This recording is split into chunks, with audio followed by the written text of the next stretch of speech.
2017 was only the third running of the Mike Stewart Pipeline Invitational, but bodyboarding's history with the famous break goes right the way back to the beginning.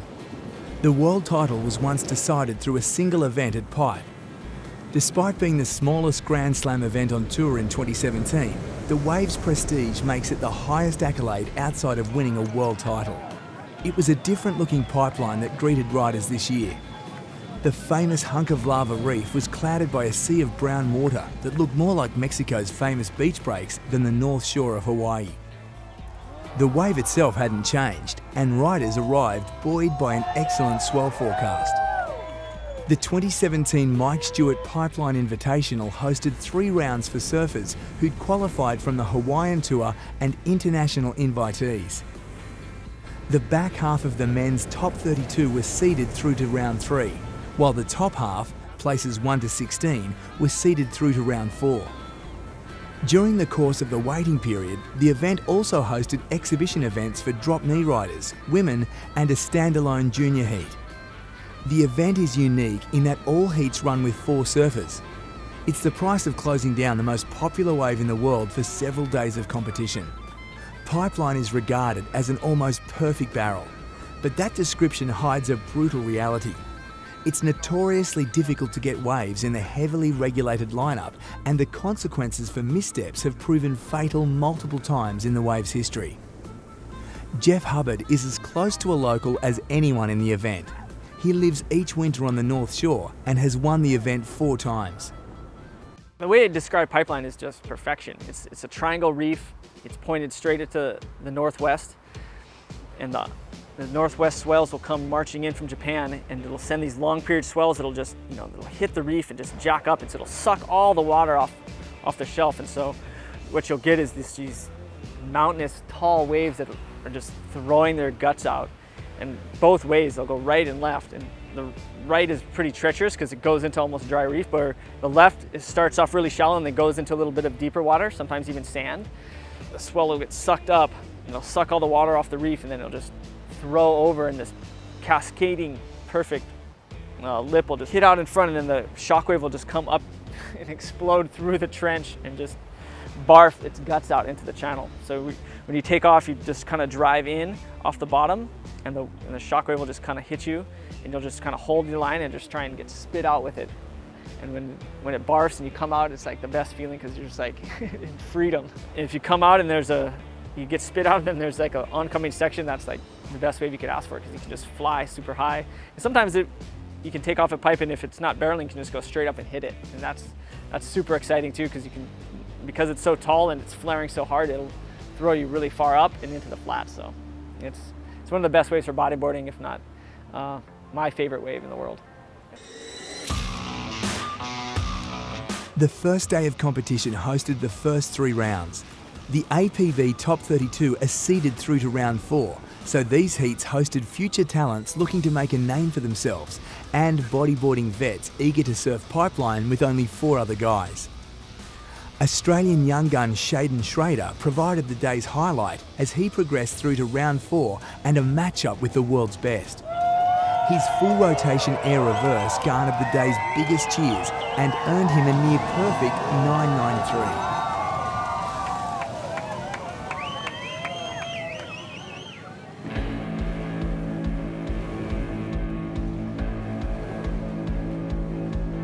In the first heat of round 4, Puerto Rican PJ Tartak navigated a solid barrel to earn a place in round 5, behind heat winner Matt Holzman. They progressed at the expense of Spencer Skipper, the veteran Hawaiian congratulating his countrymen as they exited the water.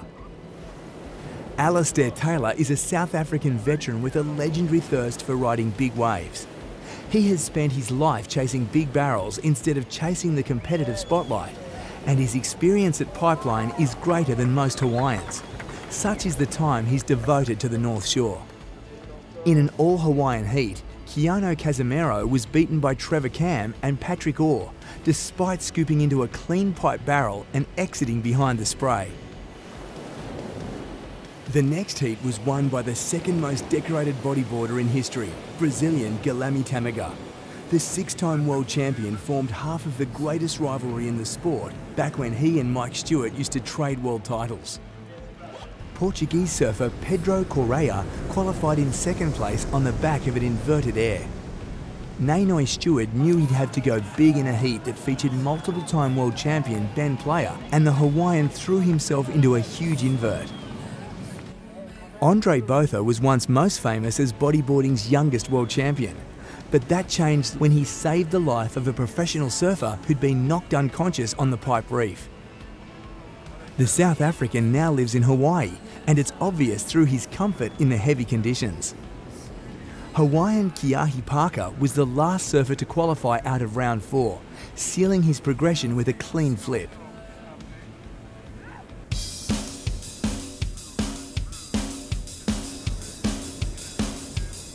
Before the APB's top 32 hit the water, there was an exhibition day that featured a drop knee division as well as heats for women and juniors.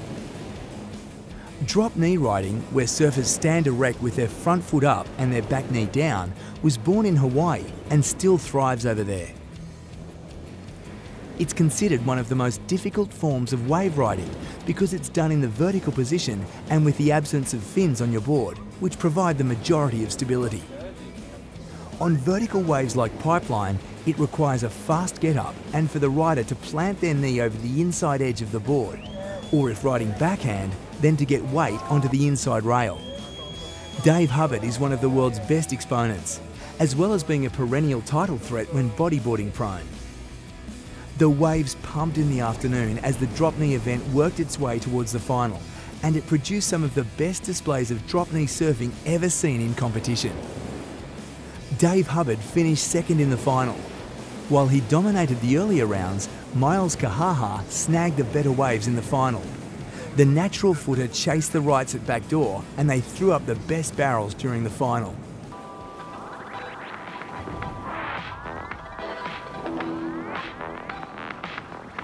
The swell built towards the middle of the day and was certifiably pumping when the world's top 16 ranked bodyboarders entered the competition in round 5. The level of riding jumped considerably, and now surfers were being eliminated while holding excellent scores. PJ Tartak successfully navigated a deep barrel but could only manage third. World Junior champion Socrates Santana blew away his more experienced rivals on the back of 2 barrels. The young Brazilian has been under the tutelage of Guilherme Tamaga and looks destined to become a force on future world tours. Jacob Romero launched a huge air reverse, and he would have surely been into the finals if he could have fought his way out of the foam. It was then time for the tour's other young phenomena, Tanner McDaniel. He won the 3rd heat and a place in the quarterfinals with 2 excellent barrel rides. It was then time for the 2016 world champion to begin his title defence. From his first wave, Pierre-Louis Costas demonstrated what it will take to wrest the title away from him this year, as he posted the first perfect 10 of the competition.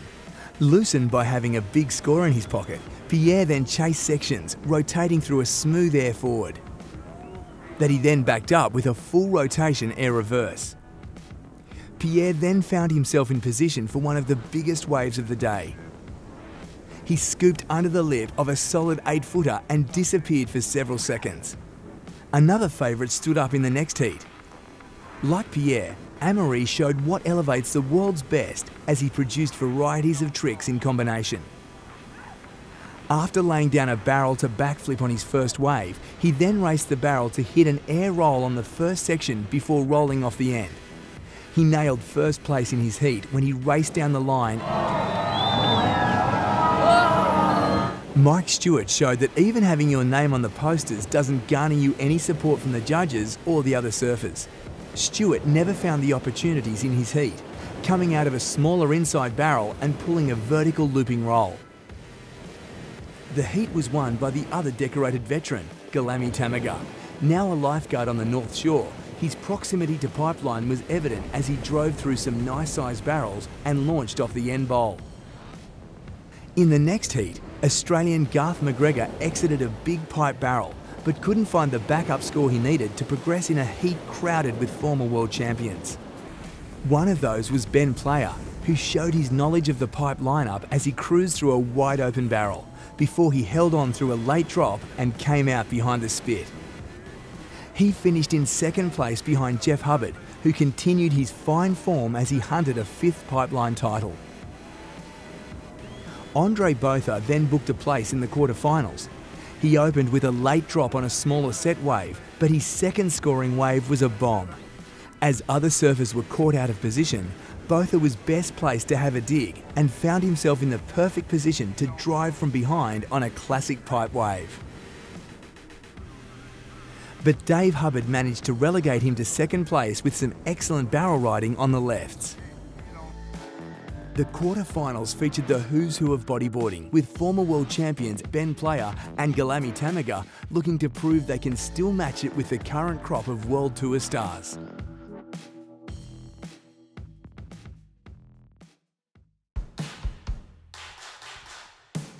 The quarterfinals began in near-perfect conditions. An offshore puffed lightly and 6 to 8 foot of swell hit at the perfect angle.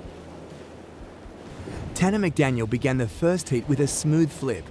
A protege of Mike Stewart, McDaniel is about as complete a rider as you could imagine in someone so young. His heat was won by Ian Campbell from South Africa, who was in contention to win last year's world title right up until the final event. His form through the pipeline event indicated that he would be right in the mix again this year. He rode out of several barrels, including rolling through the back of a heavy closeout section.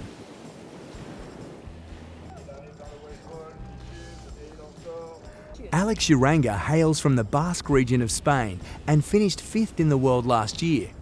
He won the Itacoatiara Pro in Brazil and was still in mathematical contention to claim the world title when the tour finished at El Fronton.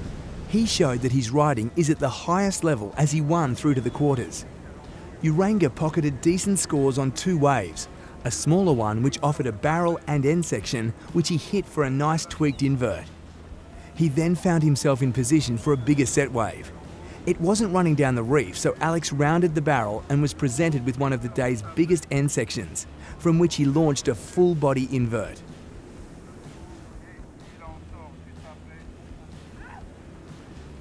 Alistair Taylor's run ended in the quarterfinals, but he still managed to milk the most out of another pipeline drainer.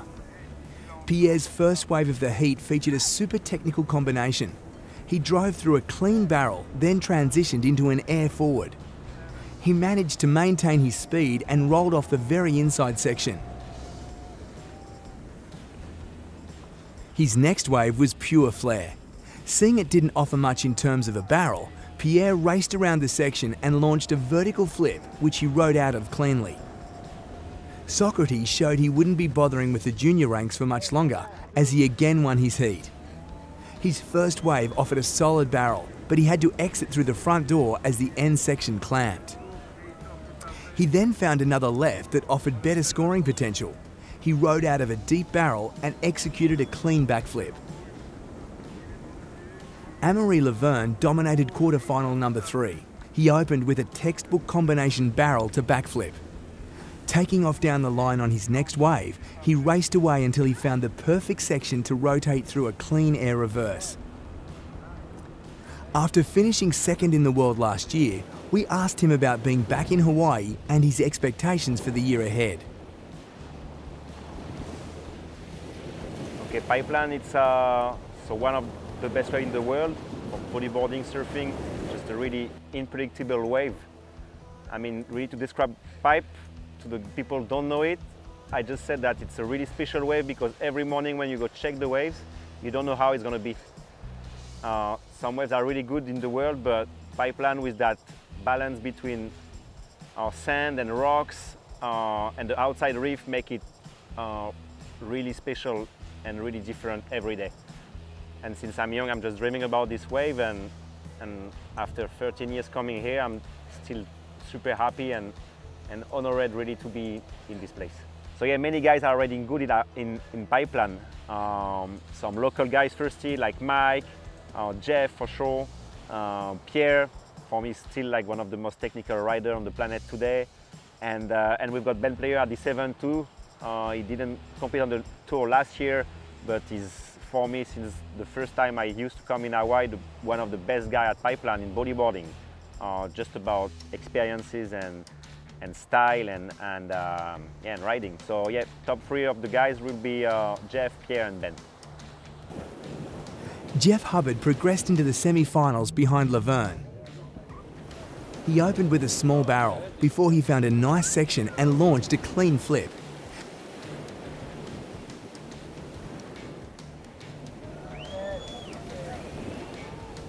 That meant there was no place for Andre Botha, who could only manage to stick a late drop. Likewise, it was the end of the event for Dave Hubbard, who couldn't find a way out of this late drop. No such problems for Ben Player, who continued to rack up the most barrel time of the event. His wave selection was impeccable as he found a long left. His next wave was a classic pipe barrel.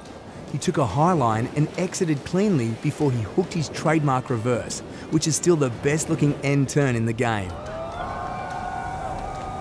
In something of an upset, first place in the last quarter-final was taken by Galami Tamaga, who continued to wind back the clock. He held on through a loose invert, then forced his way out of a barrel and found a section down the line. As we move into the semis, there's no picking who will advance to the final, with each semi featuring an all-star lineup.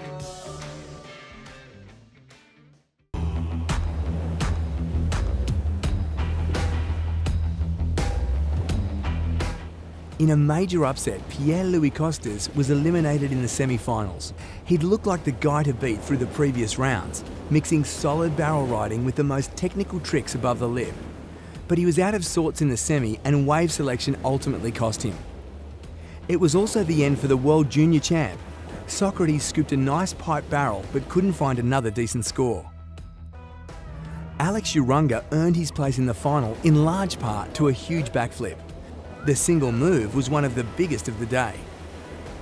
But they all trailed Ian Campbell, who set up his heat win with a nice barrel that he transitioned into a well-timed air reverse. His next wave was almost a carbon copy, except he kept the reverse on the face of the wave as he pushed through a solid carve. We spoke to Campbell about what it's like arriving at Pipeline for the first time. Man, growing up in South Africa, the first time I would have seen pipe was maybe the No Friends videos. Yeah, it was quite an experience. I mean, you always look at those type of waves and you think to yourself, you know, maybe one day I could be riding this. And yeah, when it all turned into reality back in 2010, it's actually quite crazy to come down to the beach here and the first thing I see is a guy going straight over the fall. So yeah, just to grow up and kind of always push towards being here, and now being here and riding it and getting waves out there just like, you know, makes it like a dream come true almost. I mean, out here it's a pretty tough wave. Mark, Ben, Jeff, Pierre, I mean, all these guys can surf pipe exceptionally well. And Andre, obviously, when he gets out there, it's like watching a madman just go at it. He'll take off on anything and make these crazy deep barrels. But all these guys are reading pipe to the best of their abilities, and this is where they kind of take the sport to a new level, just getting the deepest pits and getting spat out of these 10 to 12 foot bombs. It's like, you know, it's not like nothing else out there. Tamaga's run finished in the second semi-final. Despite a barrel that he exited with a roll, he could only manage 4th place. In the next upset, perennial world title favourite Amaury Laverne failed to make it out of the semi-finals. Such was the level of performance, his air reverse and backflip weren't enough.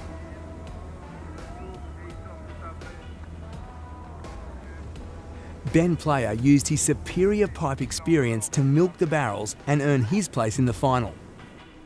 He qualified behind heat winner Jeff Hubbard, who managed to find 2 clean barrels and milk the end section for an excellent score and an opportunity to win his 5th Pipeline title.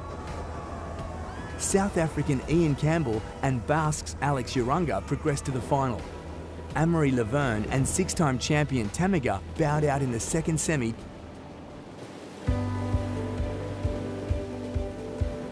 Waves continued to pour in as the final began. It featured 2 former world champions and 2 surfers who won Grand Slam events in 2016. Ian Campbell took an early lead as he chased his first pipeline title. That was until Alex Urunga hit a huge air reverse and rode out of it to assume the lead. But Ian reclaimed control of the heat with a clean pipe barrel. Jeff Hubbard kept himself in contention with a critical flip at pipe that he backed up with a roll out of the end bowl. Meanwhile, Ben Player lost his rhythm in the final and only managed one wave of note, a nice pipe barrel, but it wasn't enough to get himself in contention. Alex Urunga came close to retaking the lead when he exited another barrel on pipe's left. But then Jeff Hubbard sealed victory when he launched a huge reverse off the pipeline end section. It meant a fifth pipeline title for the champion, who spoke after the presentation. Oh, the final was nuts. I mean, I had some of the best pipe wave riders on the planet. These guys are ripping, and you know, they started off so strong, and I was just like real patient. Just, you know, I had 25 minutes to just put together a good heat, and I got a good one to start off. I was like, okay, it's a good 7. It's gonna set my pace. I know I got to back up, so I was just trying to focus on getting a good one. And then my next wave, like I was over a little bit farther over because I didn't have priority. I was in 4th priority, so I was like just cruising.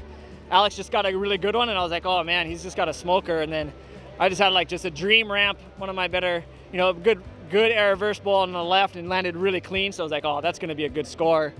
I knew it right there. I felt it, and I was like, okay, paddle back out. Just need to stay the level, keep this level high, and then just waited off to the side because I had 4th priority, and then another just bowl came at me. I was like, well, why not try? She had a big flip and landed really clean. I was like, okay, that's solidified it. I was like, a couple minutes left. I was like, okay, I think I got this. And I couldn't do nothing because I was in 4th priority, so I just had to watch the boys. And everyone got a good wave at the end, but I was, you know, they didn't eventuate for him, so I was stoked. It just worked out like a treat.